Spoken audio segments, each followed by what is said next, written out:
It's that time of the year again. A brand new raid, Root of Nightmares, is dropping this Friday, March the 10th at reset. Now today I'm going to be breaking down what you need to know to get ready for this brand new raid. We've got analysis of old raids, tips to have a great time, and what you all care about the most, which is those juicy build recommendations to blow Nezarec right back to the moon. By the way, no spoilers. We don't know who the boss is going to be, but most likely it's going to be Nezarec. Who the hell else is whispering in our ears on the Amuna? Now let's dive in. Previous raid analysis. To plan for Root of Nightmares, we can look at the last few raids to get an idea of what to expect. And that's exactly what we did here. The last 4 raids in Destiny 2, from the oldest to the newest, are Deepstone Crypt, Vault of Glass, Reprise, Valve the Disciple, and King's Fall, Reprise. Now, all of these are known for their iconic boss fights, but that's only part of the story. Across these 4 raids, there are 26 encounters, including those with and without loot drops. 10 of those encounters are boss fights. 9 of them involve completing an objective, and 7 of them are about reaching a destination. Obviously, each raid has unique mechanics and gameplay hooks that make them feel special, but more than half of the raids are about moving fast and handing things off. So yeah, crazy DPS builds are great, but 60% of the time, survivability becomes a bigger factor. Now, most raids have an even split between boss encounters and objective encounters, and the rest is filled with traversal, platforming, sparrows, and stealth. Now, we have not gotten a sparrow encounter since the Deepstone Crypt's opening section. However, the partition mission on the Amuna has some major SRL vibes, so just maybe we might actually have a sparrow section. Then again, the only stealth encounter we've had is Gorgon's Labyrinth, and that's technically a D1 encounter. We're not going to speculate too much here. The hard numbers say we're going to be getting a platform section though, for sure. The question is whether it would take advantage of Strand's new traversal toolkit. Possibly. Like, Bungie's literally giving us a grapple. Now, all this means that you need builds for damage, as well as builds for ad clear, builds to move fast, and builds to allow us to tank things. Basically everything. Just why we have loadouts in the game. You can literally save these. We've been hard at work testing the damage on supers and heavy weapons, as well as putting together a ton of crazy builds that push the current sandbox to its limits. Now, first I'm going to talk about artifact perks. The Ascendant Scepter, which is this season artifact, has some incredible perks. These are unlocked with XP, and once purchased, they apply to your whole character without slotting mods. So again, if you haven't already, grind out some quests and bounties and unlock the best ones. Those include the authorized mods, grenades, which is actually a second column perk that reduces the cost of any mods affecting grenade functions. With Strand being a very grenade focused element and powerful builds like Star Class relying on lots of grenades, this is an early get that will empower a lot of builds. Next, we have Volatile Flow. This is a returning favorite that gives volatile rounds to void weapons for just simply picking up orbs, which is not going to be hard to do considering you have a 6-man fire team. You're pretty much guaranteed lots of orbs. The consolidation of mods into armor charge has put the focus back on orb builds, meaning every orb pickup can raise void weapon DPS considerably. This is great for ad clear and long damage encounters. Next, we have Allied Unraveling, which grants unraveling rounds to Strand weapons after 3 rapid Strand weapon kills. Unravel is kind of like that green version of Volatile, and this pairs well with Strand rapid fire weapons, including the new Quicksilver Storm Catalyst. The buff lasts 12 seconds alone, but longer around allies. Same as Volatile Flow, this is a great tool for ad clear and long damage encounters. We also have a number of Strand weapons this season that can take great advantage of a number of artifact mods that benefit Strand weapons. Now, Prismatic Transfer. This actually causes your supercast to grant bonus weapon damage to your fire team members on a different subclass element. Now, keep in mind, this doesn't actually stack with things like Well of Radiance or other Radiant buffs, but it is free passive damage. They can buff other players if you happen to be rocking a different subclass. We also have Void Weapon Channeling, which grants bonus to void weapon damage after defeating a target with a void weapon while at least one of your void abilities is charged, adding damage for each charged ability. Now, this actually includes super, grenade, melee, and class ability, and with all 4 abilities up, that's actually a 25% damage buff. Keep in mind though, channeling doesn't stack with void surge mods, so be careful about doubling up here. But a free 25% buff to what is still maybe the most OP element of class in the game will help in probably every encounter outside of maybe platforming. Now again, all of these can be active on your character at the same time without eating up any armor mod slots, so you've got until launch the raid day to level up your artifact. Now, weapons. Weapons got some major tuning with Lightfall. Heavy grenade launchers and machine guns got a buff, linear fusion rifles got nerfed, and we've got a ton of new mods. Now, based on our recent testing, here's been some of the top performers. First up, Kinetics and Specials. Recent buffs to kinetic weapons has really picked them up, including Kinetic Specials. 1.1x for kinetic primaries and 1.15x for kinetic specials. This makes running exotics in your top slot a great call. Things like Outbreak Perfected, Touch of Malice. If Touch of Malice is actually fixed, it's actually doing less damage right now. But big standout weapons include Izanagi's Burden, which already did a hefty amount of damage, but it's doing even more in this sandbox. You also have weapons like Witherhoard and Arbalest. And even though Witherhoard actually got a nerf a while back, the buff buff here to Kinetics pretty much undid that nerf. Even without weaken clear, with the Horde is still free damage, and it does such a good job of locking down areas and zone control. Plus, it's fantastic for builds like Star Class. Now let's talk about heavies for high damage and DPS. One of them is actually Two-Tailed Fox with its new exotic catalyst that shoots 3 rockets, including one that suppresses and one that jolts. It's even got some Scorch up in there. If you're looking to get the exotic catalyst, hit the ritual playlist, guys. Vanguard, Crucible, and Gamut while grinding out those artifact levels, and hopefully it'll drop for you. Next, we have Tapan. Now, I'm bringing up Tapan here because it is a void weapon, and we have so many mods here benefiting void weapons this season. It's also a Vice Stinger weapon. Granted, both the Linears and Vice Stinger both got a nerf, but Tapan is still a strong weapon with great total damage, especially with that right roll. And I'm talking firing line and triple tap. If you are leaning into a void build and you're looking to utilize things like void channeling and volatile flow amongst other void mods, then Tapan is a great option to use as well. Now next, and I can't believe I'm actually saying this, and listen, I'm not saying it's meta, but Leviathan's Breath is actually really good. Archer's Tempo in combination with volatile flow and other things, this bow, which I used to meme about for so long, is actually good. Now keep in mind, without the catalyst, Leviathan's Breath is pretty much crap, as in don't use it. But with its version of Archer's Tempo, which is substantially better than even base Archer's Tempo, Leviathan's Breath kicks up some pretty crazy damage. It's also got pretty decent ammo economy, so its overall total damage is pretty nice here. Now next we have Sleeper Simulants. Now while so many other linear fusion rifles were getting nerfed, Sleeper here did not receive a nerf. I will say its biggest hindrance though is its slow reload speed. But again, with things like Threat of Ascent, Marksman Dodge, other options for faster reloading, DPS overall for Sleeper Simulant is still pretty powerful. On top of that, it's so forgiving in its body shot damage. So if you have to utilize Sleeper to take down some meaty ads, the good thing about this exotic is that you don't have to be as accurate as you have to be with other linears. Now keep in mind, you still do want to land precision shots. It's just more forgiving. I will say though, if you are using Sleeper, you 100% need the catalyst for that faster rate of fire. Now some other honorable mentions include Xenophage with things like Actium War Rig. I was actually really surprised about that. Rocket launchers like Hothead with explosive light. Matter of fact, if you actually go through your vault, some of the best rocket launchers you can utilize are things like Bump of the Night with Chill Clip, Hesitant's Vengeance. Just keep in mind, guys, overall, aggressives and adaptives are the better archetype of rockets. And that's due to the rocket launcher change a long time ago, where other archetypes are dealing less damage. Now, heavies for ad clear. This is just as important here, guys. First up, we have Dimensional Hypotrochoid. This is our first compressed waveframe heavy grenade launcher. A pretty interesting geo here, guys. But if we see anything similar to like Exhibition from Val or Totems from Kingsfall, this will clear out groups the way a rocket can, but with substantially better ammo economy. Now, its perks cater strongly to this use. Things like Envious Assassin, Stats for All, One for All, Chain Reaction, the list goes on. Again, 60% of the time, you probably won't be fighting a boss, which is why weapons like these will shine. Now, I also want to mention Prospector. This exotic grenade launcher has Chain Reaction, meaning it will be great for ad clear, and the only issue we've had with this weapon in the past is its ammo economy. No lie, guys, we did DPS checks on it, and it's actually pretty good if you've got the ammo for it. By the way, it received a buff alongside other heavy grenade launchers. Now, another thing I really want to recommend is something that has saved my life in the legend version of the exotic quest, and that is any grenade launcher with disorienting grenades. It's always been good. It'll always be good. It blinds the heck out of enemies, and even things like wyverns that are super aggressive and will literally blast you to death. Just simply blind them and run away if you have to. Even if you don't do that though, you can at least blind them and continue doing damage without worrying about dying in the process. Now, next we have Thunderlord. Thunderlord is actually much better than I previously thought. It has an exotic catalyst, which benefits it on all classes, but essentially pumping out tons of lightning strikes will partially reload the magazine each time, allowing you to consistently lay on the trigger. Keep in mind though, its single target damage is below the other weapons that we mentioned, but it's still a fantastic weapon for controlling large group of ads. Now finally, we have Retrofit Escapade. Now even though Retrofit isn't doing the damage that it did last season, the likes of Gert Falcons, this season it's actually a great play. You've got volatile rounds, which is super easy to proc. Also, 900 round per minute weapons are often overlooked, and since most of you probably crafted this thing, there's a good chance you already have this in your vaults. Now across the board, buffs to LMGs and heavy grenade launchers are really feeling great, and these are some of our standout options, but it's a big sandbox, and we're always looking for top performers, especially with new perks rolling out. Now, heavy support weapons. At the end of the day, guys, Divinity is still Divinity. It gives you a huge crit spot, a 15% weaken debuff, and if you happen to be utilizing weapons that really benefit from landing crits, then this is always a play to have on your team. Next, we have Gallahorn. If you have a team of rocket launcher users, 100% someone needs to be rocking Galley. Wolfpack rounds greatly amplifies the damage here of your legendary rocket launchers, so it's definitely worth having one member of your fire team rock Gallahorn. Third, we have Deterministic Chaos. Now, Deterministic Chaos doesn't put out the solo numbers like we want, but it does offer a constant weaken weapon as well as volatile effect that for run and gun situations could be fantastic. Remember that multiple weaken effects don't stack, and volatile flow is a thing, but what this machine gun offers is to serve as a support weapon for your teammates without any requirement but laying on the trigger. Now I do want to mention one other support weapon here, that being the new glaive. Now Vexcalibur is really good because it provides overshields to your teammates when blocking, and there may be a situation where you have to do that, where your team is wiping. And it is pretty interesting that Bungie gave us this exotic right now, the week leading up to the raid, which makes me wonder, are we going to be in a situation where we really need to utilize this glaive? And guys, keep in mind, the blocking from a glaive is 97% damage resist. I literally use these glaives throughout the exotic quests on Legend, and I hide in the hole in that second encounter, and these wyverns still can't kill me. So again, like with everything here, when it comes to support weapons, survivability is key. And the beautiful thing about Vexcalibur is not only does it offer great damage resist when blocking, but it also provides overshields. Now let's talk subclasses. I know this is going to be like the meat of this video. What subclasses and exotics should you bring? Now overall, Lightfall Sandbox is robust. At the same time, what might be on today's video may actually be disabled tomorrow because things are getting disabled left and right. But some general rule of thumbs, you do not want any of your gear lower than 1780. So that may require you to level up specific builds you want to bring into this raid. And I'm actually going to break this down into 3 top tier builds for each class, and each one is also going to include a Strand build. Now as a reminder, a dim link can be found to each one of these builds,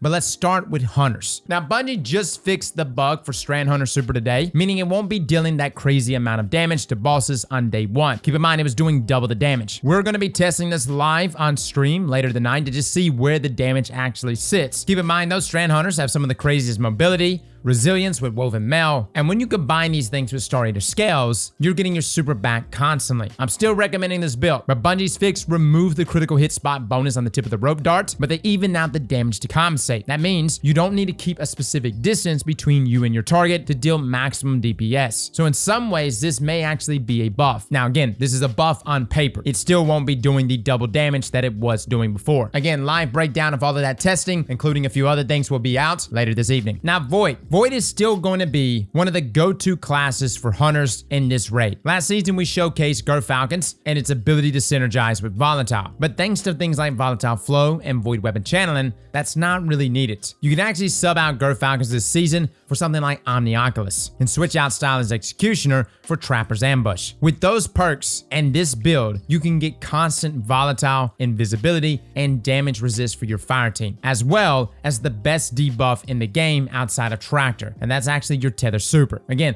a huge reason why Bungie nerfed Divinity was because they wanted to elevate our other debuff options, that primarily being Tether. Now finally, for a more aggressive approach, Arc Strider is actually really good. Gathering Storm is a Fire and Forget super, and it actually has damage over time, so it's both good against bosses and when it comes to just locking down a room. You also have melee combinations like Liar's Handshake with Lethal Current, and this can completely clear a room while keeping your health up. Now moving on to Warlocks. Strand Warlocks is actually one of the best in the game right now. Like seriously. Like we recently just put out an Osteo build, and it is nuts with necrotic grips and weavers. Essentially guys, if you have the Shackle Grenade on Warlock and you consume it with the Strand Aspect Mindspun Invocation, this allows all final blows while Weaver's Trance is active to create a suspending detonation. This is like the ultimate lockdown class as of now. On top of that, you've got Arcane Needle that can cause targets to unravel. This in combination with Osteo and this build and Weaver's Trance is some of the craziest synergy I have ever seen. Now I do want to mention one other Strand build for Warlocks, and that's actually with the exotic Eye of Another World. We did a build going over Threadlings and how to essentially make a Threadling army, but it's combinations like Threads of Evolution as well as Generation, and what this allows you to do is essentially just take cover, rely on your abilities, consume your grenades, and let the Threadlings do the work for you. And if you combine this with a Strand weapon that also has Hatchling, dude, you're gonna be putting out so many little Threadlings. They're gonna be constantly perched on you after every encounter. Now, if you don't want to go the route of Strand, we recently did a Verglass curve build called Stasis Curves. Now you don't necessarily have to rock Verglass, although it does lock down enemies very good. The main takeaway with this build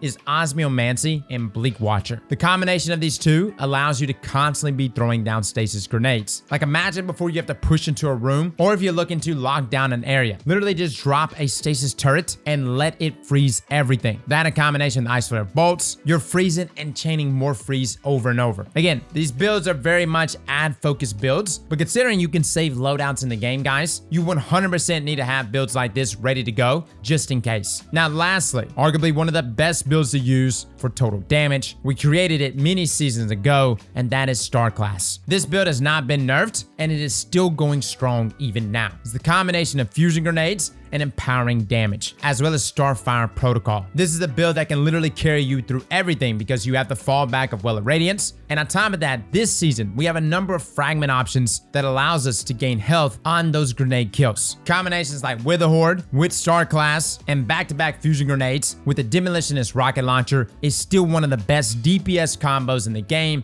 as well as one of the best ad-controlling builds to date. Do not sleep on Lumina or Boots of the Assembler. Both of these exotics are so good. They give a 35% damage buff to your teammates with Blessing of the Sky, and this is actually a godsend for DPS checks, and everyone constantly forgets both of these exotics. But I'm here to tell you right now, Boots of the Assembler carries hard, and that's just the damage. The health, if you run into a situation of survivability, this right here is huge. So again, don't sleep on these two. Now moving on to Titans. Now guys, I wish I can utilize the Titan build I actually want to use. We recently put out a video with Syntheseps, a close to melee glaive, and of course our heavy glaive Winter Bite, one of my favorite builds to use in the game now. I am massively underleveled in this Nightfall, and you see me right here dealing insane amount of damage to the boss. Matter of fact, even in the legend version of the exotic quest, Les did no damage to the boss. He just let me do all the damage, and Winter Bite is completely shredding the boss down. And that's because I am proccing close to melee with a legendary glaive, which you can do with either Kelgarath, which you can get as a craftable weapon, or the Ritual Glaive Ecliptic Distaff. Essentially though guys, you get a final blow with the projectile from a glaive with close to melee. It will proc the perk. Then you swap to Winter Bite and proceed to do massive amounts of damage. Now I know close to melee is not showing up on the bottom left hand of your screen,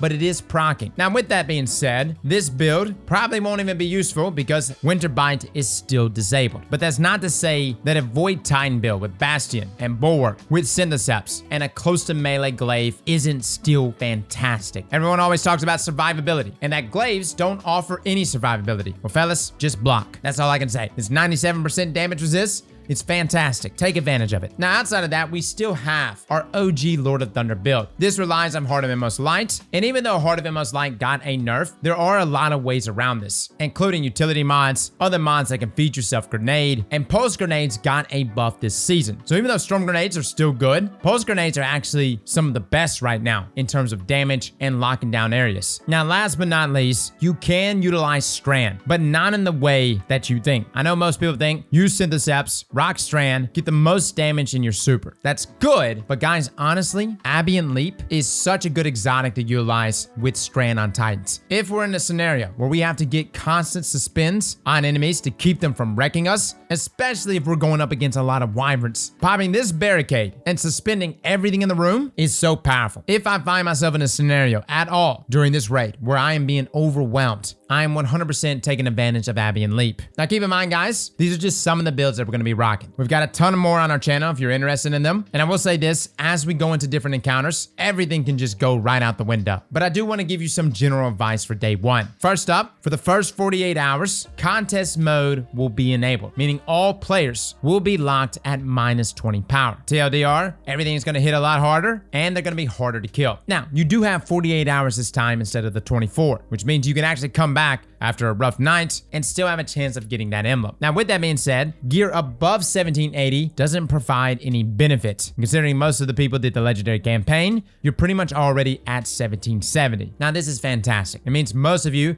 should be able to attempt the day one raid, or I guess in this case, the day two raid, which I really do like that Bungie's making things more accessible. The second thing I want to bring up is practice. Now, we're kind of past the point where practice isn't something you're going to really be able to get in, but I don't mean practice in the way where you need to run and do every single raid out there. Matter of fact, the practice that actually helps me going into a day one raid is just loading up into like the Legend Nightfall or even the Legend Exotic quests. And hell, if your level is high enough, load them in the Master Nightfall. You need to get used to getting one shot and get used to dealing with super beefy ads. And even though I'm running these Nightfalls with this busted ass build, unfortunately, this doesn't help me at all because Winterbite will probably still stay disabled. So if you are going to be practicing, practice with the builds and loadouts that you're going to be using in the raid. Now, third, you've got 2 days, guys. Take care of your body. Don't kill yourself. I have had so many day one experiences where we have stayed up nearly 24 hours. And even though I loved every bit of it, at the same time, it was hell. The best thing you and your fire team can do if you keep running into a brick wall is literally take a break. Like, just take a small break. You'll be surprised that when you come back, how fresh you and your squad will be. I've actually found that sometimes when me and my team stop for like 20-30 minutes